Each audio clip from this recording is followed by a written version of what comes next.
Welcome to the Sherry Welsh Coaching Podcast. This is Phil Johnson, and joining me today is leadership coach and author Sherry Welsh of sherrywelsh.com. Sherry coaches individuals privately and also groups within companies.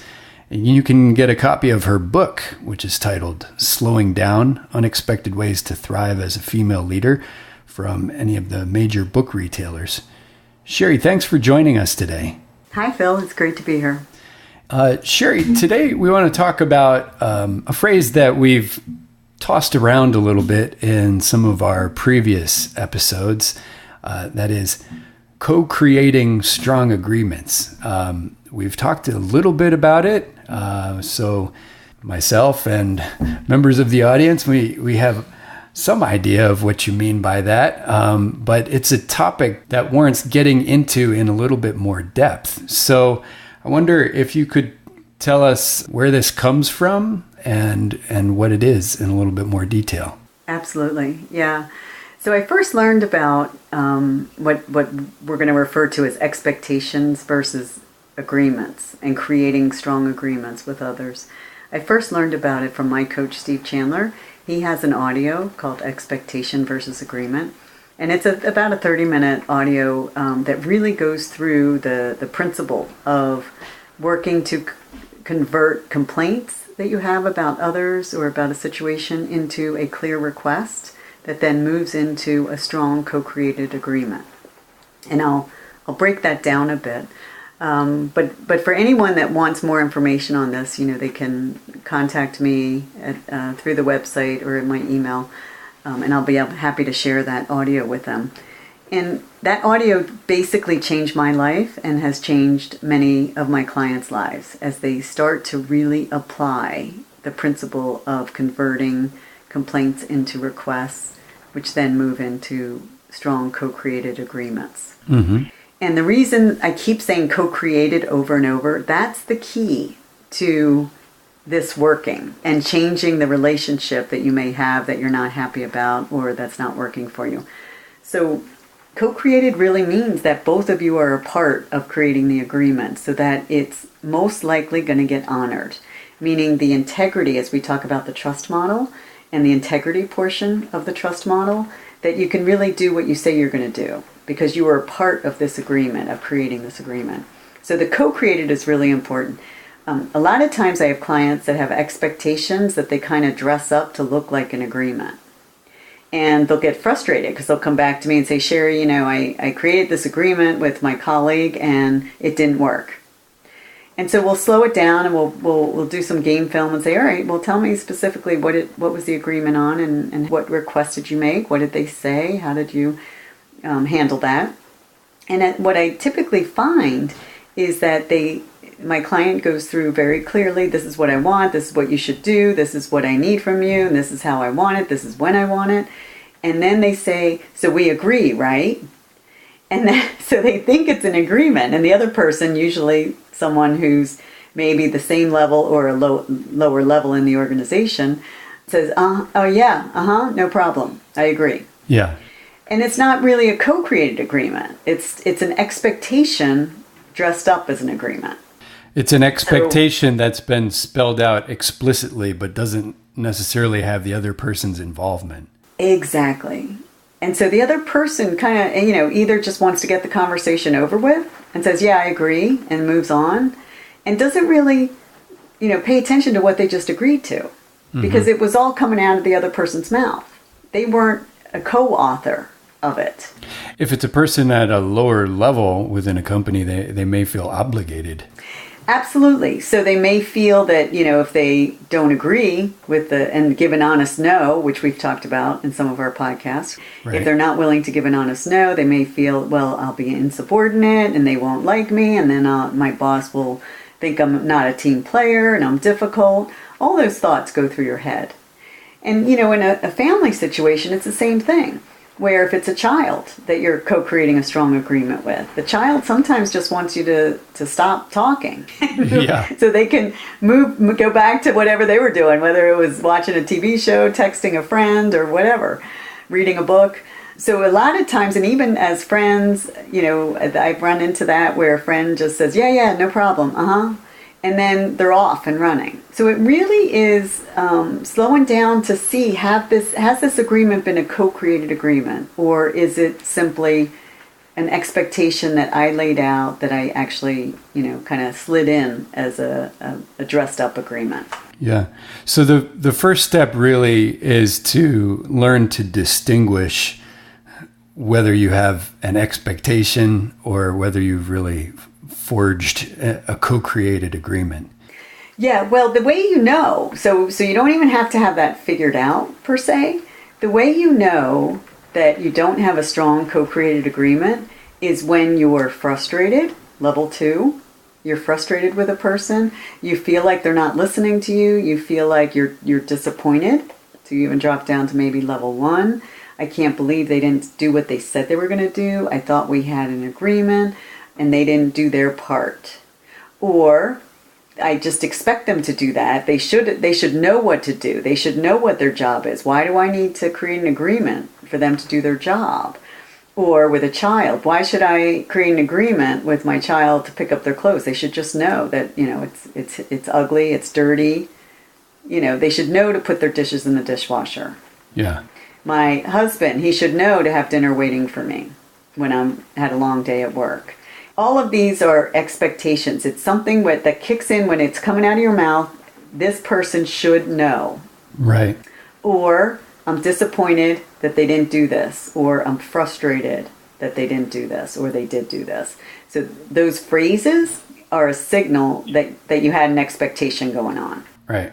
So the frustration or the existence of a complaint in some particular situation, that's a red flag that you've got expectation rather than agreement. Now, you got it. Do you have an example? Yeah. So I have plenty, but I have one that just comes to mind that I love with my sweet child, who's getting ready to turn 18 soon. So this was when he was about 15, so he wasn't driving yet, and I was away on business, and I came back late at night, and when I travel, he would stay at his dad's house, and this particular time, there was a snowstorm. This was when I was still in Michigan. And there was a snowstorm while I was gone. And I come back late at night and I can't get in my driveway. And it's 10 o'clock. I'm tired. I'm frustrated. It's pitch dark out. Snow had really piled up. So I just couldn't even get the car in the garage. And I had an early meeting the next morning, and I know the snow plows were going to come overnight, and they would probably plow my car in, so I wouldn't be able to get out. So I really wanted to get my car in the garage. So I'm out there cursing my head off, because I know my son had off from school. They had a snow day, was even called.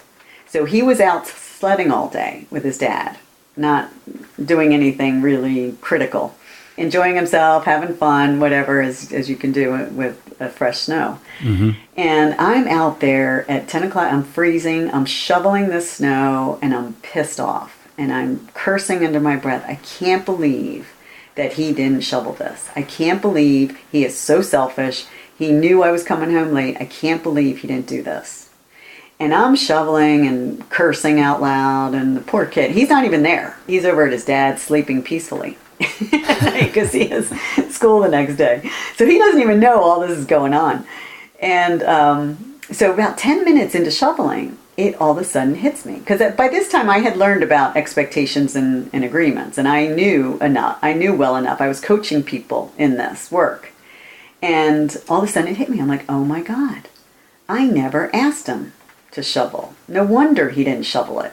Yeah. In all of his life, in all my time living in Michigan, I've never once asked him to shovel the driveway.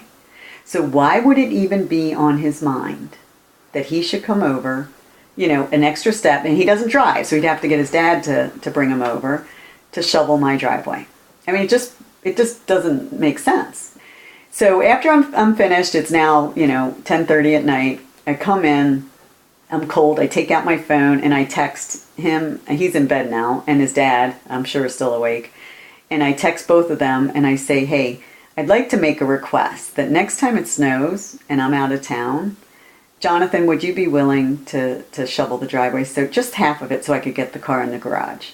And immediately my ex-husband sends me a text, goes, "Oh my gosh, I'm so sorry. I thought you had a service that does it.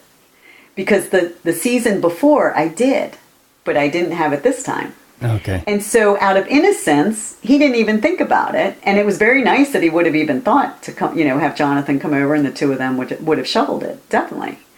So I really appreciated that. I said, "No, actually, I don't have a service this time. And I really appreciate, next time if you could get Jonathan to come over." Because I didn't plan for my ex-husband to do it. But, if you could get him to come over to do it, that would really be helpful. And he goes, "Absolutely, no problem." The next morning, Jonathan responds to my text, "Mama, absolutely, of course I'll shovel the driveway, no problem."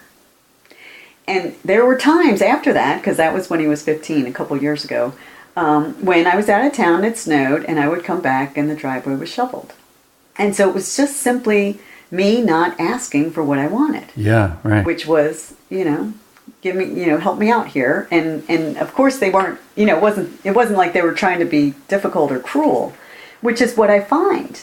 That when we have expectations of others, it's really, out of innocence. They haven't done something. It's, it's not intentional that they haven't done something. They're not privy to the conversation in your head. Exactly. Exactly. As much as I wish sometimes they were. So I wouldn't have to make so many requests. But it's really helped me see that, it's so easy to make a clear, specific request. That it's easy for them to say yes, and sometimes they don't say yes, and that's okay too. So, if Jonathan had said, "You know what, Mama, I don't know how to shovel a driveway. I've never done it. I don't know if I can say yes to that. I don't know how to work a shovel." No, exactly, right? I might get calluses, and I don't know. I don't think I have gloves, and I don't have any boots. I mean, I'm sure I could have the litany of excuses that would have come. But he knew that what I was asking for was not unreasonable. Mm-hmm. So you want to also own that and make sure what you're asking for is something that makes sense. Yeah. So take us through this process. I'm frustrated. I realize, here I am. I've got an expectation. I don't have an agreement. I haven't made a request. Where do I start? How do I go about making a clear request and co-creating an agreement? Yeah, can you question. Kind of take us through the process? Yeah, definitely. It's going to sound, because I'm going to go through this slowly, it's going to sound like, oh my God, this is a lot of work. It's really not, and it gets easier and easier the more you do it. But I'm going to break it down so we can play with it a bit. So when you first sense that you're frustrated or disappointed in someone, that they didn't do something that you thought they were going to do, mm-hmm. or even that they said they would do and they didn't do it, the first thing you want to do is ask yourself. So you come back to yourself and say, all right, what is it specifically that I wanted them to do that they didn't do? Like, what was I looking for that isn't here? Mm-hmm. What has me be disappointed in this situation with this person? So it's an open-ended question you ask yourself. And so I do a lot of work with clients on empowering and clarifying questions. And they're basically open-ended questions that cannot be answered with just yes or no. So an open-ended question starts with how, what, where, when, or who. Not so much why, because why can infer judgment. So you want to be careful with whys. But the how, what, where, when, who. So if you just play back what I just said, the first step is to ask yourself, okay, what specifically did I want them to do that they didn't do? Or what result was I looking for that I didn't get? Mm-hmm. Or how could it have been different that I would have been more satisfied than what I got, right? That what they handed me was not what I was looking for. How could I have been more specific? Yeah. So you want to ask yourself those kind of questions to help yourself get clear on what request you want to make of them. Mm-hmm. Before you open your mouth and say, why didn't you do what you said you were going to do? Because if you go with that, why didn't you give me what I asked for? Which is the classic default response. The person's going to get defensive. That's co-creating a strong argument. Exactly. I love it. Exactly. So they're going to start going into defense mode. which, as Byron Katie would say, defense is the first act of war. So they'll go into all the litany of reasons. What got in the way of them giving you what that you somehow subliminally thought they were going to give you? Mm-hmm. So it just is an indication that what you asked for in the beginning that you expected them to give you was not clear. It wasn't clear enough, maybe. So it's no, reprimand. It's not. You haven't done anything wrong. It's simply a learning experience to say, okay, what do I want to ask for to get what I want next time, guaranteed, so that there's less misunderstanding, there's less assumptions being made, there's fewer possibility for me to be disappointed. That's on me to get really clear in what I want. But in a non-confrontational, non-judgmental kind of way. You got it. Because it really is out of innocence that they gave you what they gave you because they thought that was what you wanted. Yeah. And maybe they thought that's what they agreed to, as they remember what they agreed to. Because that's the key. Everybody has their version of history in their head of what they recall was said or, agreed to. If you're operating based on expectations, it makes sense that the other party is operating based on expectations or assumptions as well. Exactly. Yeah. And if you think about, and I know I'm kind of going off to the side here for a minute, but if you think about our systems in our society, we have so many quote unquote expectations of others.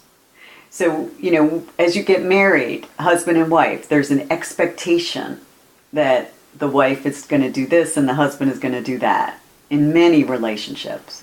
As a parent, there's an expectation that the parent does this and the child do that.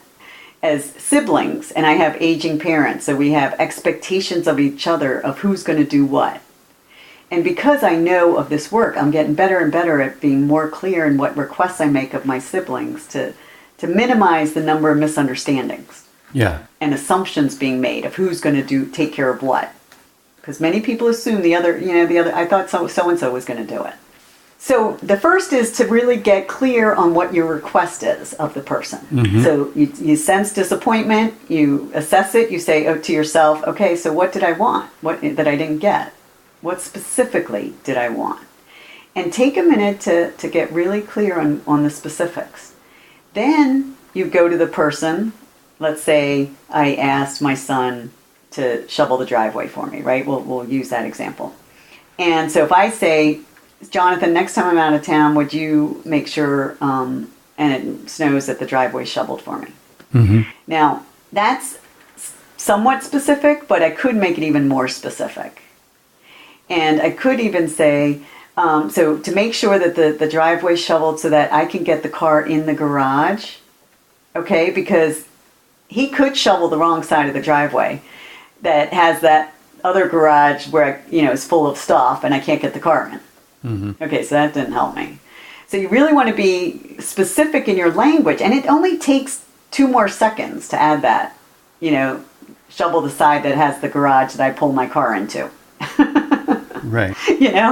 To minimize the possibility that there's any doubt of what specifically I'm asking him to do. So the idea is to get really specific when you're making your request. And then you want to ask, after you've made the specific request, would that be something you're willing to do, or how does that work for you? Either of those are options. Because now you're bringing them into co-creating. Now they're actually having a say in it. Mm-hmm. Because now you've given them the opportunity to say, no, that doesn't work for me. Or, no, I'm not willing to do that. Mm-hmm. Or, no, I can't guarantee it, Mama. I may be busy and not have time. So there's many options of how they can, you allow them, you give them permission to say no if it truly isn't something they're willing to say yes to. And it's okay. That avoids somebody saying, like your son, saying yes because, well, you're my mother, I have to say yes. Or Exactly. Yeah, out of obligation. As a dutiful son, I want you to like me. I want you to approve of me. So I want you to think of me as a good boy. So of course I'll say yes. Mm-hmm. That's the type of situation that gets you into frustration mode on an ongoing basis, because now your child has said yes to everything and they're not doing it. And now you're really frustrated. So it's a practice. It's a way of interacting with each other from this point on that becomes very easy and very natural. It just becomes the way you interact with each other instead of something you got to think about and do each time. So we're kind of taking it slowly here just to set the foundation of how it works. So let's say he says, yeah, no problem. Got it. Mm-hmm. Well, that's a little too quick response for me. So given what I know about co-creating agreements, I will then ask him, okay, so great, sounds good. So next time I go out of town, it snows, you're willing to shovel the driveway with the side that can get my car in the garage, and that's something that you'll do without me reminding you. Is that my understanding? And he can say, well, no, actually, you might want to send me a reminder because I may forget. So now you've created, okay, no problem. So I'm willing to send you a reminder. Mm-hmm. And it won't be me nagging you. It's simply that you've asked me to send you a reminder. Is that what works for you? He's like, yep. Okay, would you like me to send you a text? Yep. Okay. So then I'll ask one more thing. So Jonathan, what might get in the way of you being able to shovel the driveway as you agreed next time I'm out of town? And it gives the person the opportunity to really be solid in their yes, I agree. Yes, this works for me. So it's, again, really making it a stronger agreement because you're co-creating it. They've really been a part of this process. And it's not just, yes, I agree, and they're done, and they move on. So it's just taking another 30 seconds, 1 minute to say, okay, so what might get in the way of you really doing this next time I'm out of town? And now he has an opportunity to say, well, actually, I may be at a hockey game, or I may be, at work, or I may be studying for a test or something. So now he comes up with all sorts of reasons why he might not be able to do it, actually. And I'd rather know that on the front end than come home next time thinking we had an agreement. Now I'm double frustrated and double pissed because, we talked about this and you said you were going to do it and now you didn't do it. Mm-hmm. So you can flush out all those possibilities of what might get in the way on the front end, so he can see, well, yeah, those things might happen, and yeah, you know what, but I'm okay, Mama. If that happens, I promise I'll do it, or I'll get Dad to do it, or I'll get someone to do it. Yeah. Don't worry, we'll make it happen. And if he's really not willing to go there, that's okay too, because then I can come up with alternatives. I can hire a service. I can, ask someone else to do it. So it takes care of getting rid of this potential future frustration, right? By just slowing it down, asking for what you want specifically, and then one last time saying, hey, okay, so we have an agreement, and just for a minute, think about what might get in the way of that, working, and gives it one last chance to make it a stronger co-created agreement. That's how it works. Yeah. So in the end, instead of feeling like, well, I have to do this because my mom is making me, your son feels like my mother trusts me to be responsible to take care of this, and I've got to either carry out the task or one of these alternative ways of getting it done if I can't, or at least let her know if I can't. Whatever the details of the agreement are, there's a very different kind of feeling there. I was just going to say there's a different energy there. So now it's a level 5 partner energy. Yeah. That's established. And he wants to honor his word. He wants to be in integrity with himself because he said he would do it. Yeah. So as you were describing that was beautiful because it's really about staying true to yourself. Well, I gave my mom my word and I'm going to do it because, I care about her and I want our relationship to stay working as a partner. Yeah, it's a beautiful thing to turn a complaint into a level 5 partnership. And I'm also noticing this is full of the elements of the trust model. To begin with, communication, asking for what you want, and then making sure that the matter of transparency is there by asking those follow-up questions. What might get in the way, and giving the opportunity so that if you're talking to someone who doesn't have a view of co-creating a strong agreement, you're kind of walking them through the process yourself. Yeah, exactly. Then there's been the clear communication, there's transparency on both sides, and that really sets things up so that there's a really good chance that both parties are going to act with integrity going forward. Mm-hmm. Exactly. Well, Sherry, this has been awesome. I think it's kind of as you said, a beautiful thing to turn a complaint into a strong partnership, a co-created agreement. Thanks so much for this discussion today. Yeah, my pleasure. Thank you, Phil. And I hope you all will join us again next time. Today we kept this discussion mostly in the personal realm, talking about co-creating strong agreements in our personal relationships. In our next episode, we're going to take this into the professional realm and talk about doing this in the workplace. So be sure to join us for that. And be sure also to subscribe to the Sherry Welsh Coaching Podcast. You can find it on iTunes, on Google Play, YouTube, and other podcast directories. For Sherry Welsh today, this is Phil Johnson. Thanks again for listening.